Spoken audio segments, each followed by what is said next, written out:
Hello friends, welcome my YouTube channel. मैं हूं मोहम्मद लतीफ़ advocate. भाइयों, आज आपको धारा 283 283 आईपीसी के बारे में जानकारी देने जा रहा हूं। दोस्तों, अगर आप हमारे इस चैनल पर नए हैं या फिर आपने अभी तक इस चैनल को सब्सक्राइब नहीं किया है तो इसे मेहरबानी करके सब्सक्राइब ज़रूर कर लें और बेल आइकन के बटन को प्रेस कर दें ताकि जैसे ही अगली वीडियो अपलोड हो उसका नोटिफिकेशन सबसे पहले आप तक पहुंच जाए और आपको नई नई जानकारी कानूनी मिलती रहे। दोस्तों, अगर आपका कोई सवाल है, आप कुछ पूछना चाहते हैं तो आप हमारे कमेंट बॉक्स में जाकर सवाल को लिखकर हमसे पूछ कर सकते हैं। धारा 283 के अनुसार causing danger or extraction or injury public way or line navigation, मतलब आम रास्ते पर बाधा उत्पन्न करना। आम रास्ता जो आम रास्ता है यानी कि लोक मार्ग है, उस लोक मार्ग पर किसी तरह की अड़चन पैदा करना, बाधा उत्पन्न करना, लोगों को आने जाने से रोकना के बारे में ये धारा बताती है। किसी को अवैध रूप से कहीं पर आपको रोकने का अधिकार नहीं है, किसी का रास्ता रोकने का अधिकार नहीं है, किसी का रास्ता बंद करने का अधिकार नहीं है। अगर कोई ऐसा व्यक्ति या व्यक्तियों का समूह करता है, यहाँ पर धारा 283 आईपीसी की बात हो रही है। और कौन लोग ये करते हैं? विधि विरुद्ध जनसमूह, यानी जो विधि विरुद्ध भीड़ कहीं पे इकट्ठा हो गई। और विधि विरुद्ध भीड़ क्या होती है वो मैं आपको धारा 141 आईपीसी में पहले बता चुका हूँ। विधि विरुद्ध भीड़ में आपको उसकी डिटेल से आपको जानकारी मैं दे चुका हूं कि विधि विरुद्ध क्या होता है, गैर कानूनी भीड़ क्या होती है वो मैं आपको बता चुका हूं। तो गैर कानूनी भीड़ वो होती है जो 5 या इससे अधिक लोग कहीं पर कॉमन ऑब्जेक्ट के लिए, एक ही उद्देश्य के लिए जमा होते हैं। उनका मकसद होता है कि कोई काम मिलकर करना है। अब वो मिलकर कैसा काम है? किसी के रास्ते में बाधा पैदा करना है, या कोई प्रदर्शन द्वारा किसी को रोकना है, किसी की संपत्ति को आग लगाना है, किसी की गाड़ियों को फूंक देना है, बसें, टेम्पू, ऐसी चीज़ों को फूंक देना है। इस मकसद से वो कहीं पर इकट्ठा होते हैं। तो फिर क्या होता है? धारा 283 आईपीसी का अपराध करते हैं, यानी उनके खिलाफ जो केस दर्ज होगा वो धारा 283 आईपीसी का दर्ज होगा।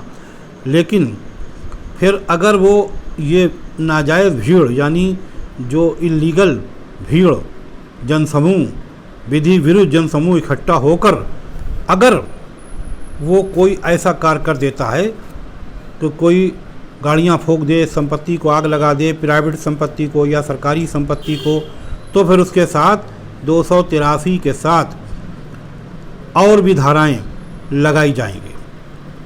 अगर वो 283 आईपीसी तक सीमित रहते हैं, कहीं पर नाजायज़ भीड़ इकट्ठा करके किसी का रास्ता वो रोकते हैं, तो फिर 283 आईपीसी ही उन पर लगेगी। और इसमें 283 आईपीसी में 200 रुपये तक फ़ाइन उन पर लग सकता है। लेकिन अगर आप ये सोचें कि वो भीड़ इकट्ठा करके वहाँ पर बलवे जैसी स्थिति कर दें, पोजीशन कर दें, यानी वहाँ पर वो हंगामा काट दें, किसी को मारें, फूंक दें, संपत्ति फूंक दें, बसें फूंक दें, या फिर वो और कहीं संपत्ति में आग लगा दें, दुकानें जला दें, तो फिर यहाँ तक सीमित नहीं रहेगा धारा 283 आईपी तक। उस पर फिर धारा 383 के अलावा धारा 283 आईपीसी के अलावा 341 आईपीसी का मुकदमा भी लगाया जाएगा, यानी ये धारा भी उन पर जोड़ दी जाएगी।